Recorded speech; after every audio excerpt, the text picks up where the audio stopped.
Très heureuse de vous retrouver encore branchés sur l'étoile numérique. Bienvenue, mesdames et messieurs, à cette édition du journal. Au sommaire, les vendeurs des cigarettes et liqueurs fortes de Machu Picchu ont trouvé leur boutique vide la matinée de ce 9 juin 2020. Hormis la marchandise, même leurs recettes journalières se sont volatilisées. Ces derniers pointent du doigt les éléments de sécurité.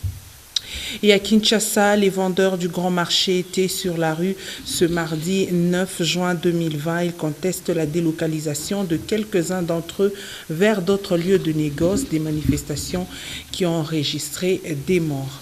Et puis une page triste dans ce journal, il s'agit de Pierre Nkurunziza qui ne passera plus le pouvoir à son successeur. L'ancien président burundais vient de tirer sa révérence. Un arrêt cardiaque est à la base de son décès. Le samedi dernier, il a été admis en soins pour malaise.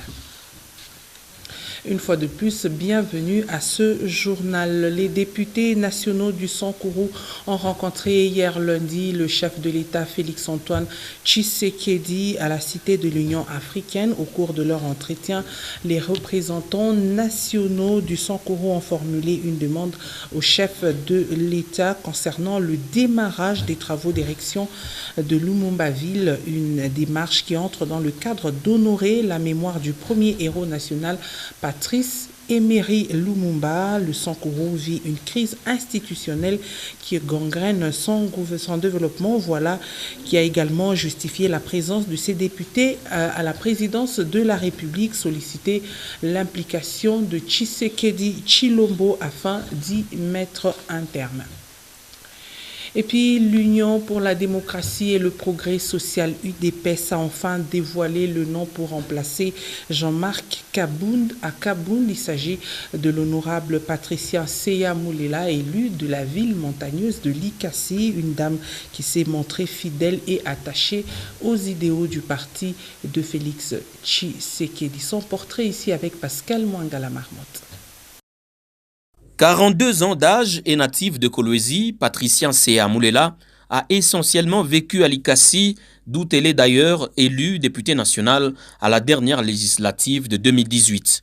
Avocate de profession au barreau de Lubumbashi depuis 2011, Patricia Seya a surtout été mandataire du candidat président de la République, Étienne Tshisekedi, à la CENI lors de la présidentielle de 2011.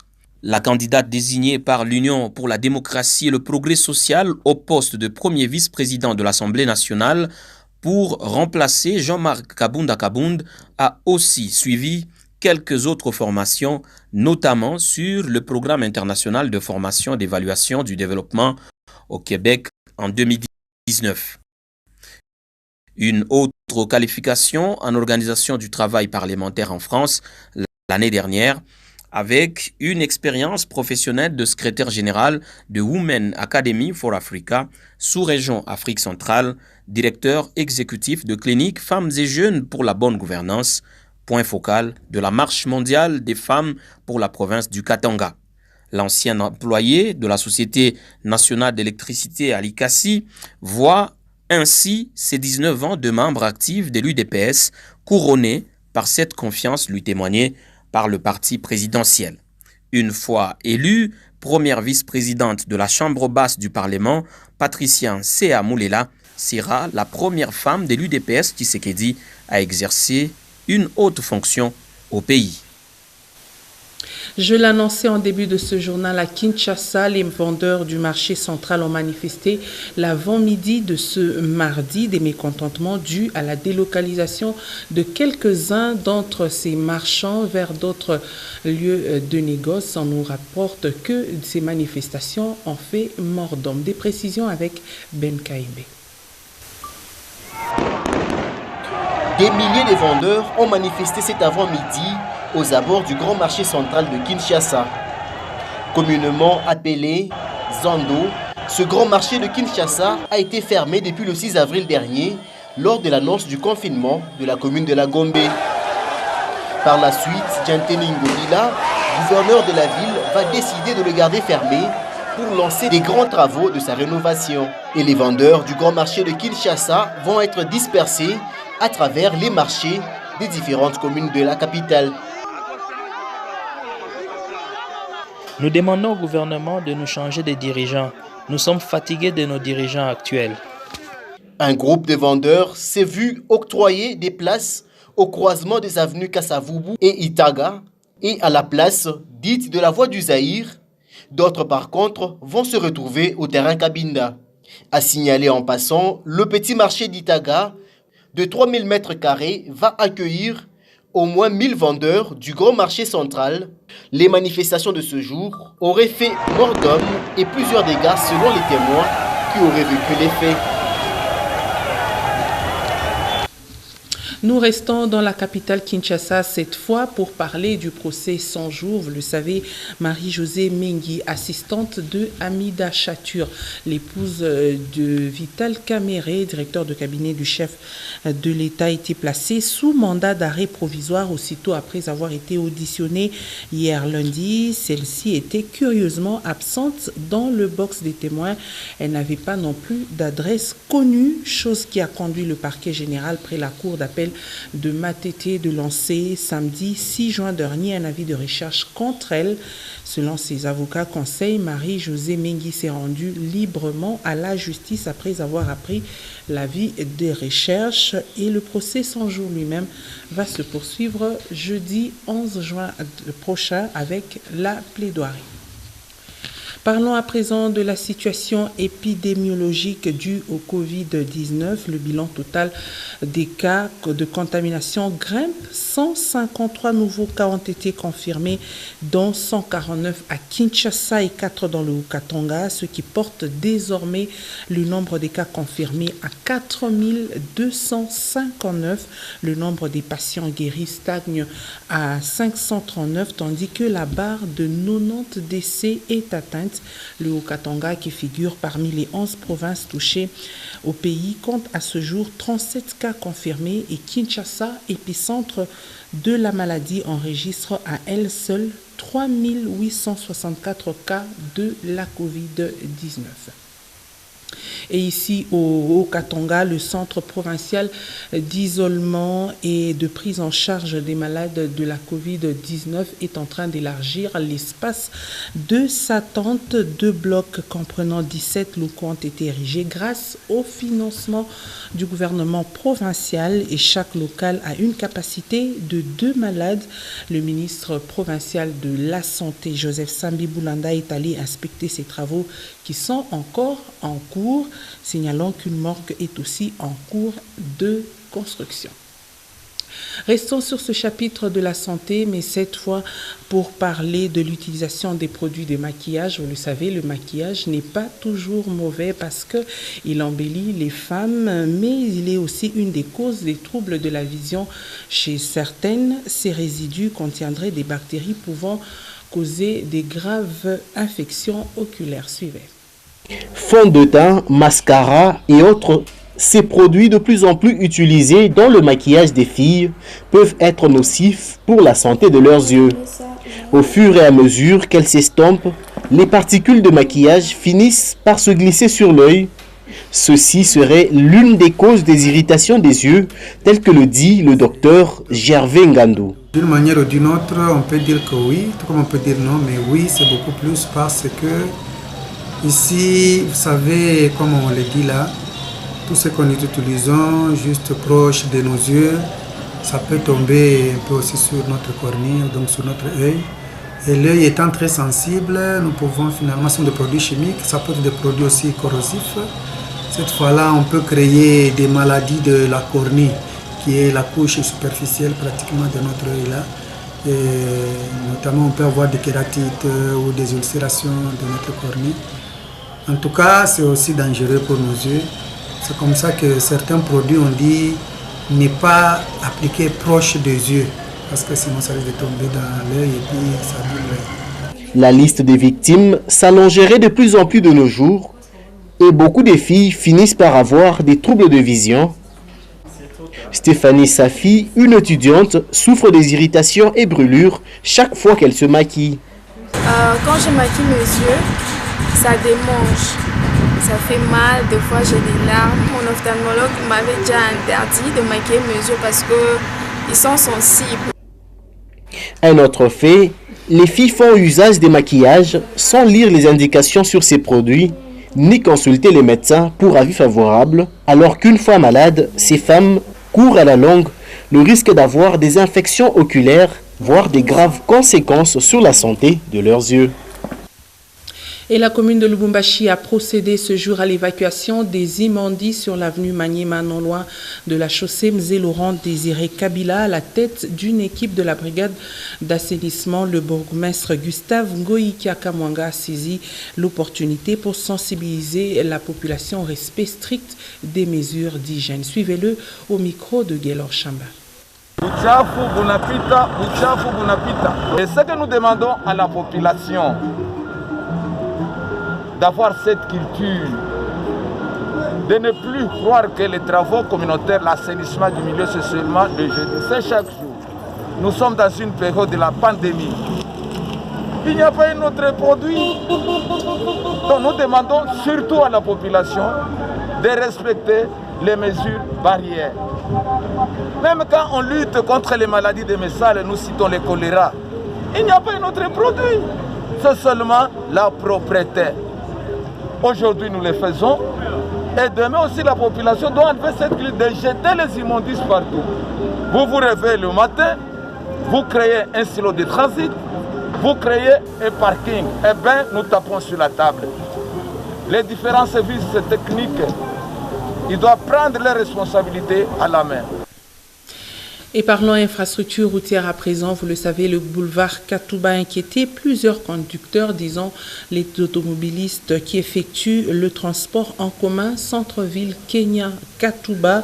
Présentement, les travaux de réhabilitation sont exécutés sur le tronçon compris entre les arrêts de bus 5 Payotte et Barrière. Pour cette première journée, un embouteillage indescriptible a perturbé la circulation. Les conducteurs étaient obligés de prendre l'avenue Lunda dans la commune de Kamalondo. Un reportage de Gaylor Chamba. Les engins sont en marche, les moteurs tournent, le boulevard Katouba est en pleine réhabilitation.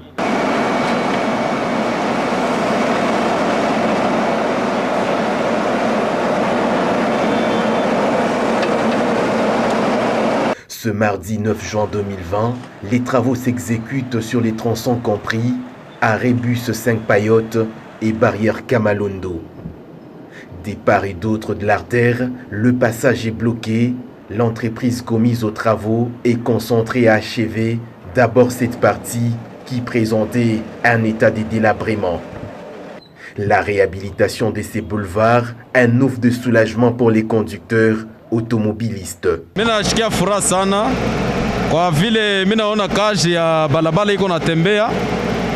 Nasikia furaha sana na muremercier president wa republika na mu felicite tena gouverneur wetu Kiabula 4 kwa hii kazi beko natengeneza mabalabala yote. Pareils travaux sont attendus dans plusieurs autres coins de la ville où les avenues font montre de délabrement. Je le disais en début de ce journal, ils ont trouvé leur boutique vide le matin de ce mardi 9 juin 2020. Les vendeurs des cigarettes et liqueurs fortes de l'arrêt de bus Machipicha n'ont toujours pas de réponse claire sur cette situation. Est-ce les bandits ou les éléments de sécurité? La deuxième assertion serait la plus soutenue par ces derniers. Reportage Pascal Mwangala.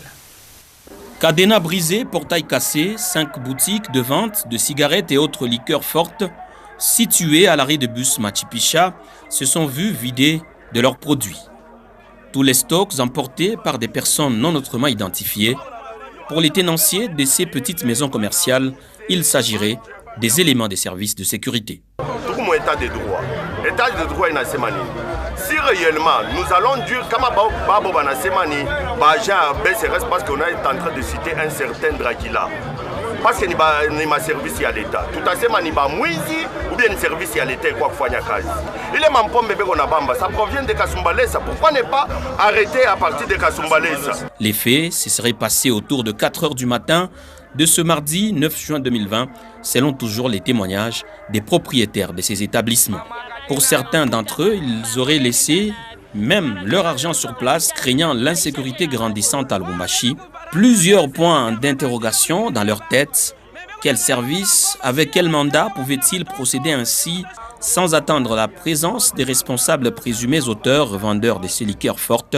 Et où a-t-il pu amener toute la marchandise emportée? Une chose reste sûre, l'État congolais a interdit l'importation et la vente de ces boissons depuis plusieurs années. Mais les mesures d'encadrement sont souvent jugées insuffisantes. Une certaine opinion estime que le maire de la ville devrait s'investir, notamment pour bien comprendre ce qui s'est réellement passé ce mardi matin à Machipicha et identifier les vrais auteurs de ce qu'elle qualifie de pillage. Alors qu'elle réalise un boulot remarquable à Kipushi, la police nationale congolaise, commissariat de cette cité, éprouverait des difficultés, notamment dans la logistique, une situation qui est loin de faciliter la tâche de ces éléments, surtout lors des interventions. C'est un constat de Louis Lumami et Pascal Mangala. Un cas de justice populaire aurait pu être évité à Kipushi si les éléments de sécurité pouvaient arriver à temps sur le lieu de l'incident, selon Hubert Moukeba. Pour cet habitant qui a vécu les faits dans son quartier, le manque d'un véhicule d'intervention rapide fait défaut au commissariat de la police Kipushi. Il y a eu un cas très récent. Il fallait prendre les policiers sous les motos pour aller intervenir. Or, par rapport à la ville de Kipushi, nous devons avoir au minimum 3 véhicules par rapport à la sécurité à Kipushi. L'unique véhicule que comptait le territoire serait en panne depuis plus d'1 mois. Et contacté à ce sujet par Nyota Radio-Télévision, le commandant s'est réservé de tout commentaire. La population de la ville dite de Maboké lance un cri d'alarme.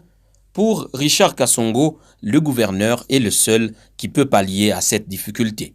Quand vous voyez même les réalisations, ce qui se fait au niveau de la province, Kipushi n'est mentionné nulle part. Kipushi est vraiment dans les oubliettes. C'est vraiment regrettable. Bon, nous lançons seulement un appel aux autorités provinciales de penser aussi à l'entité de Kipushi. Déjà très apprécié par la population, notamment pour son efficacité dans l'arrestation des bandits et autres voleurs, la police nationale congolaise commissariat de Kipushi ferait un peu plus une fois renforcée en matériel logistique, estiment beaucoup d'autres habitants de cette cité. Et les jeunes de l'association socioculturelle Luanzo Luamikuba étaient en réunion stratégique dimanche dernier. Au cours de cette rencontre, le président national de la jeunesse, Enoch Seya, a plus martelé sur l'unité, la responsabilité, l'émergence et la promotion de la culture sangaphone pour un avenir meilleur. Gaylor Chamba était de la partie. C'est dans le cadre bucolique que les membres du comité national de la jeunesse Luanzo Luamikuba ont choisi de tenir la toute première réunion stratégique à la ferme Ranche ce dimanche 7 juin 2020. Objectif, définir le plan d'action et la ligne de conduite pour l'encadrement de la jeunesse sangaphone sur base de la vision du président national du Luanzo Luamikuba, Maxime Pandé Kisimba. Sont désignés aux fonctions de chargé et chargé des départements du Comité national de la jeunesse Luanzo Luamikuba les personnes ci-après au regard de leur nom. De la présentation des membres du comité à la définition des attributions, des compétences de chaque département du comité national, la jeunesse sangaphone est appelée à cultiver l'unité, la responsabilité et l'émergence pour la promotion des valeurs de peuples ayant en commun le Kisanga. L'histoire du peuple Sanga est à nouveau entre nos mains. Pour rappel, c'était un samedi 14 mars 2020 que nous avions eu l'honneur d'être mandatés par le peuple pour un mandat de 3 ans. Un mandat qui doit être caractérisé par l'amour, le travail, l'abnégation, le dévouement à notre communauté et à la promotion de notre culture. La jeunesse sangaphone doit se mettre au travail pour le développement et le bien-être de toute la communauté. Enoch Luembe insiste. L'avenir de notre communauté dépend de tout un chacun de nous ici présents. Prêchons par l'exemple pour les jeunes de toute la communauté, c'est dans le strict respect des gestes barrières que les membres du comité national de jeunes du Luanzo-Lwami-Kuba ont participé à cette première réunion achevée par le partage d'un repas. Et une note moins gaie dans ce journal, vous le savez, Djibril Aruna est décédé depuis le dimanche 7 juin dernier, journaliste animateur à la radio-télévision nationale congolaise section du Haut-Katanga. Il a été mis en terre ce mardi 9 juin. Avant sa mise en terre, le surnommé Djogo Waserkali a reçu des hommages dignes d'un vrai combattant de lutte médiatique. Le chef de l'exécutif provincial, voulais-je dire, son adjoint, le maire de Lubumbashi, plusieurs autres personnalités, y compris les chevaliers de la plume et du micro, l'ont accompagné en sa dernière demeure, nous dit Guélor Chamba. C'est fini. Le coq ne chantera plus. Le chef des services de langue swahili et journaliste Aruna Djibril Djogo Waserkali de la radio-télévision nationale congolaise Antenne de Lubumbashi a quitté la terre des hommes dimanche 7 juin 2020. Ce mardi 9 juin, le jour de l'enterrement, la levée du corps a vécu à la morgue des cliniques universitaires jusqu'à la mosquée dans les installations du complexe Amani sur l'avenue Kiwele de la Rouachi. Ici, les membres de la famille biologique et la famille professionnelle ainsi que des amis et connaissances ont rendu leur dernier hommage à Aruna Djibril. Reporter au gouvernorat des provinces, voilà, il a tout de même reçu les hommages de l'exécutif provincial Jacques Kiaboula Katoué, son adjoint et plusieurs autres personnalités. Après la prédication des imams, les recueillements, le cortège a pris la direction du cimetière islamique de Kassangiri où reposera à jamais Aruna qui a laissé derrière lui veuve et enfants.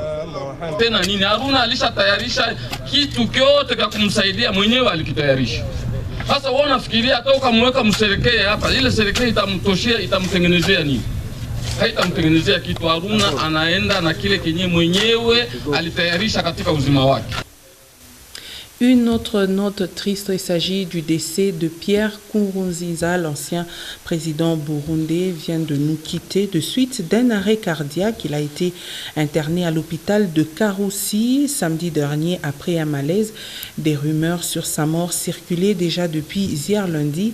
Au pouvoir depuis 2005, Pierre Nkurunziza devrait normalement passer le pouvoir à Évariste Ndayishimiye, président nouvellement élu au mois d'août prochain. Et c'est complètement terminé avec cette édition du journal. Merci à l'ensemble de la rédaction. Grand merci également à vous, fidèles téléspectateurs de Newta. Le coronavirus est une réalité pour ceux qui n'ont rien à faire à l'extérieur. Restez chez vous. Ceux qui doivent aller travailler, soyez prudents et respectez les mesures d'hygiène.